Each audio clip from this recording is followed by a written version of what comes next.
Good evening and thanks for joining us on your Monday night. I'm Sophie Erber. Details in a fatal crash in Cedar County, Nebraska are being released at this hour, including the name of two of the victims. The latest now in our top story at 5. The crash occurred on Saturday around 9:41 in the evening. Two cars collided head-on roughly 5 miles south of Yankton. The drivers were 64-year-old Elizabeth Brownsreither of Mission Hill, South Dakota, and 30-year-old Samantha Plantenberg of Crofton, Nebraska. Both were pronounced dead at that scene. A third driver, 24-year-old Blake Johnston of O'Neill, Nebraska, struck one of the vehicles involved in that crash. Johnston was treated for minor injuries and later released from the hospital.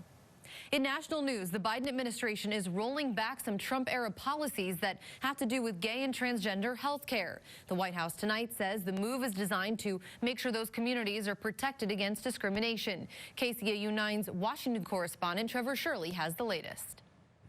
With this new policy, the Biden administration says current federal laws forbidding sex discrimination in health care also apply to gay and transgender people. It's a shift from policies put in place by President Trump. His administration defined sex as the gender assigned at birth, which excluded transgender people's protection from sex discrimination. Secretary of Health and Human Services Javier Becerra says fear of discrimination can cause people not to seek medical care, potentially making health issues worse. Becerra also said the new policy aligns with a decision last year by the Supreme Court, which ruled federal protections against sex discrimination in the workplace also applied to gay and transgender people. The Biden administration's announcement essentially restores a policy created under President Obama. Under the new policy, hospitals and other healthcare providers can now face federal penalties for violating the law. Reporting in Washington, I'm Trevor Shirley. Meanwhile, COVID-19 vaccines will soon be available for some of your children. The FDA has officially given Pfizer the green light for emergency use of their COVID-19 vaccine, that is for kids ages 12 to 15.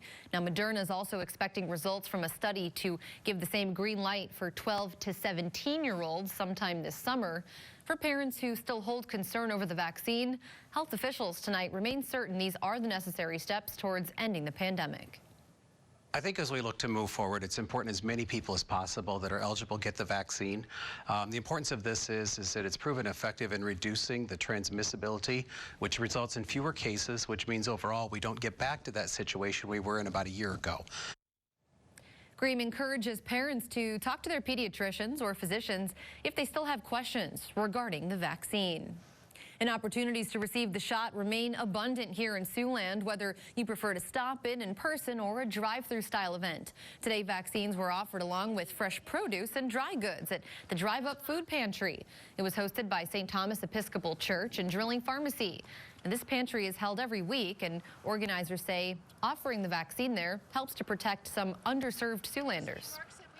You're here every week and you get to know people, you know a little bit about their lives and their names, and you see them, and then you realize they don't have as easy, some of them don't have as easy access as we might to get their COVID shot, and to provide that service is just a blessing.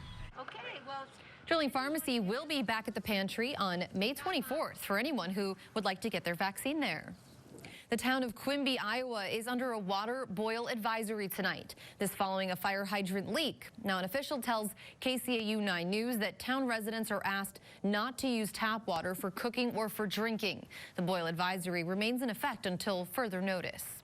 And Sioux City Fire Rescue has spent several hours today repairing a gas leak in the Morningside neighborhood. It was reported at roughly 9:40 this morning, and the leak was stopped sometime around noon. Assistant Fire Chief Dan Fogel tells us that construction hit a 2-inch gas line. Mid-American Energy says just one customer was affected. That's Enterprise Car Rental, just off of Gordon Drive. Now, there were no injuries reported in the incident. Repairs wrapped up today around 2:30 in the afternoon. Both active law enforcement and students took to the streets today for a symbolic walk during National Police Week. Students from Western Iowa Tech's police science class, the officers from Sioux City Police, along with Woodbury County Sheriff's deputies, all made their way from the Witt campus to the Officers Memorial downtown. This was all in memory of Sergeant Jim Smith, the Iowa State trooper that was killed in the line of duty last month. Just the memory of all the police officers that have been lost over over the course of the last couple years. I mean, let's never forget them. They do a dangerous job, and they sacrifice their life trying to keep people safe. This walk was just over 4.5 miles and took about an hour and a half to do. Well, the Tulip Festival is back and ready to bloom. This year will be the festival's 80th year, and organizers of the event say after it was canceled last year, this year will be all the more special. Coming up tonight at 10, KCAU 9's Lydia Vasquez explains what might be a little different this year and also what it means to the Orange City community to have this festival back. And it's time tonight for our first check on the weather. Meteorologist Marcus Beasley standing by. Marcus, I'm sure those flowers appreciated the fresh rain that we had some of over the weekend and the sun today. That's right, Sophie. A soaking rain, especially on Saturday this past weekend. And we had that sun come out all day long throughout Siouxland with temperatures actually a little cool for this time of year, only reaching up into the lower 60s today. Typically high temperatures should be in the low 70s. 63 degrees in Sioux City and Lamar's today, 62 in Wayne and Norfolk, 60 in Yankton, a high of 61 in Spencer. So pretty much everyone right there in the low 60s. But again, for this time of year, a little on the cool side. And overnight tonight, we'll continue to see those temperatures on the cool side, dropping down into the mid-30s tonight to around 36 in Sioux City. So again, expect those chilly temperatures tonight. Tomorrow we'll see more sunshine, but temperatures look to stay below average. By the end of the week, we could see more rain. Details on all of that in the 9 on 9. Sophie? All right, thanks, Marcus. We'll check back. A proposal to let people play Keno on their mobile devices in the state of Nebraska and bars and Keno parlors is stalled tonight. This after lawmakers stripped it out of a casino legalization bill. Lawmakers voted 27-11 to remove this provision from a broader bill that would regulate Nebraska's new casino industry. Now, voters legalized casinos in the state in November, but Keno was not directly addressed. Supporters argued that casinos will end up hurting the Keno industry, which generates millions of dollars in tax revenue for Nebraska cities every year. Under current state laws, Keno is still played with paper cards, while casinos offer flashier, computerized games. The National Highway Traffic Safety Administration has opened up a safety probe of more than 1 million Honda Accords. Drivers have reported 1.1 million reports of sudden loss of steering control. The investigation covers 2013 through 2015 models. The agency adds that the vehicles may veer or jerk out of its intended path with no warning. Honda did not immediately comment. The agency said it has 107 complaints and 2 injury accidents related to this issue. Across the country, consumers are starting to feel the bite of higher prices in some industries. Nielsen IQ says the cost of a wide range of goods and services, from meat to dishwashing products, are up by double-digit percentages compared to 1 year ago. Manufacturers blaming the increased cost of transportation and also raw materials. Taking a look ahead to a big night in sports, KCAU 9 Sports Director Jake Jones joins us live now from Grambling, Louisiana, where the NAIA Football Championship kicks off in less than an hour. Jake? Hey, Sophie. Yeah, it's a bit of a cold, and, well, the rain is just now starting to come down night here in Grambling, Louisiana. And I tell you, some pretty big news coming out this afternoon. NAIA announcing that Tyson Koima, the Northwestern quarterback, was their NAIA National Player of the Year. Unfortunately, though, Tyson will not be suiting up this evening after suffering a lower leg injury in the national semifinals. Bigger stories of this week, really, Jake. Now, any other stories that fans should keep an eye out for this evening? You know, obviously with Koima out for this evening, that means that Blake Fryer, the redshirt sophomore, is going to be making his first career start at quarterback, and what a game to do it in, the national championship. And then the other story to keep an eye on for Siouxland, backup QB Jay Small, the Hinton grad, played basketball for 3 years at Northwestern, joined the team a month ago, and, well, just this week he got promoted to backup quarterback. We'll see how much he plays this evening, and, well, hopefully the rain lets us maybe not have to deal with this as long as the radar is saying we might. So I'll go ahead and send it back to you in the studio now, Sophie. And of course, we'll have all of our highlights coming up for you tonight at 10. Live in Grambling, Louisiana, Jake Jones, KCAU 9 Sports. All right, some exciting stuff. A Cinderella story shaping up for sure. Thank you, Jake. And we'll check back. There's a new type of home security system on the market, and it's bringing a bit of a human touch to the increasingly automated industry. How it works coming up in just a few minutes. And it's looking like we're going to continue to see a quiet springtime pattern most of this week. High temperatures will stay in the 60s.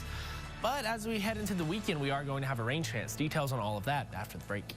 You're watching KCAU 9 News with Sophie Erber and meteorologist Marcus Beasley. This is KCAU 9 News at 5. Continues until 8 a.m. tomorrow morning. That means that our temperatures are going to reach down into the mid-30s to close to freezing. So we could see a light layer of frost if temperatures drop down to right around that freezing mark, at least for just a quick period of time. So bring those plants in tonight. You don't want those to get damaged if you can bring them in. And if you can't bring them in, at least cover them up with some type of fabric. Don't use plastic, but bring them, at least cover them up and try and protect the plants tonight. Long-range temperatures indicating we're going to stay in the low to mid-60s really throughout the work week. We could reach up to the upper 60s Thursday. Then as we head into Friday, mid-60s. So fairly steady temperatures, slightly below average. It looks like we'll reach up to right around average on Sunday as we get to right around 70 degrees. And then starting out next work week in the lower 70s on Monday. So we are going to see temperatures slowly warming up, but it looks like below average temperatures for the next few days. 36 degrees tonight for your low temperature. Tomorrow, 64 degrees for your high temperature. So still a pretty nice day, even though it'll be slightly below average. Your 9-on-9 forecast showing 66 Wednesday, 68 Thursday, Friday, a 40% chance of showers with a high of 65. On Saturday, 66 degrees with a 20% chance of showers. We'll see those low 70s for Sunday, Monday, and Tuesday of next week. And here's a picture of some evening clouds sent in from Amy in Sioux City. So thank you so much for sending this picture in, Amy. If any of you out there have any pictures to send our way, SiouxlandProud.com is where you can go. Click on the weather tab, drop down to send us your photos, and upload some pictures. We'll show some of them during our newscasts. We've had some great sunsets lately. We've been lucky here. Oh yeah, a lot of great sunsets, and hopefully maybe some more flowers and springtime pictures. Fingers crossed. All right, send them Marcus's way. Thanks a lot. Well, they are goats with a mission to help reduce people's stress levels. And in the last year, they've seen hundreds of patients. Naturally, why their quality time is so valuable to people. Coming up, but first, a new type of home security system using AI to spot potential issues. How it calls in virtual guards to intervene at all hours. Next. There are plenty of high-tech security systems on the market, but one startup is taking home safety a bit further by building you a virtual security guard into every camera. Rich DeMuro explains how. Hello, this is Deep Sentinel Security. Confirming your request for response. David Sellinger saw a gap in home security. There are very few things that have actually moved the needle in terms of making people not just feel safer, but be safer. A Redfin co-founder, Sellinger now building a startup called Deep Sentinel, which sells security cameras with a built-in guard. That red ring that you see spinning right there is telling you that there's actually a guard watching us right now. Real humans watch over your home 24/7. We stop the criminals in their tracks. You've got the camera outside. I've got 2 cameras outside. 2 cameras outside. Michael Giaquinto says he got the system installed at his home because there was nothing else like it on the market. What piqued my interest was the artificial intelligence, the deep learning. Here's how it works. The cameras are connected to a hub programmed with artificial intelligence. It's constantly evaluating the video feeds. What it looks for is anything that might indicate a potential threat to the property, whether it's a business or a home. If the AI spots something, a human guard immediately steps in. This is Deep Sentinel Security confirming your request for response. They can interact with the person, say, hey, stop doing what you're doing. Or if they just look like they're looking around and don't really have a purpose, they can say, hey, can I help you? What is it that you're doing on the property? A starter system runs about $700, plus about $100 a month for monitoring. I feel more safe with this, and I think my family feels more safe with this because we can access it from anywhere, and there's people behind the camera, watching over us. Not everyone wants to see a human therapist, but what about getting in some goat therapy? The free cuddle sessions are quickly gaining popularity. How it works, next. It's kidding season at a therapy goat farm, but there's no kidding around. We had to. Angelica Morrison reports on how the four-legged creatures are a helpful resource now to humans. There's about 20 goats, including 6 newly born kids at Rowendell Therapy Goats in Colden. Their mission is to help reduce stress with therapeutic goat therapy.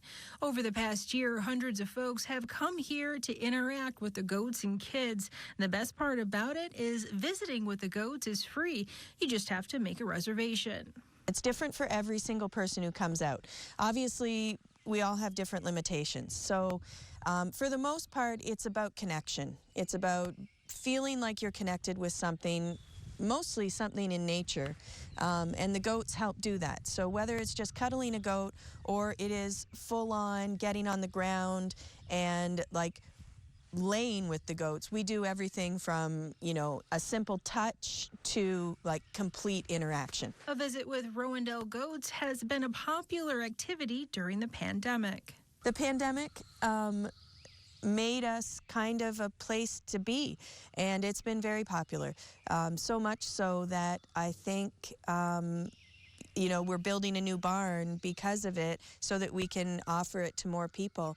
We've probably had close to 1,000 people out here in the past year, and I would say every one of them left here feeling healthier, feeling less stress, feeling like we're going to get through this. In addition to spending some quality therapeutic snuggling time with the goats, Rowendell offers goat milk soaps and teas, along with workshops and educational classes. We do paint nights, we do goat yoga, I do all kinds of different art classes as well as cooking classes. Not all of them involve goats in the mix, but all of them involve a goat visit. Taking a live look outside right now in sunny downtown Sioux City. Marcus returns with one more check on your forecast. Stay with us. Before we wrap up at 5, let's check in now with you, Tim. Hey, good afternoon, Sophie. We now know who won that $2 million Powerball jackpot over the weekend. It was a 48-year-old forklift driver at the Tyson plant in Waterloo. He won the $2 million after getting 5 numbers right, not the Powerball, but he bought the multiplier, so he multiplied his million to $2 million. Now we all know. Elsewhere, upcoming at 6 tonight, a year after virus concerns kept people away from the brilliant colors of the Orange City Tulip Festival, visitors again being welcomed back there.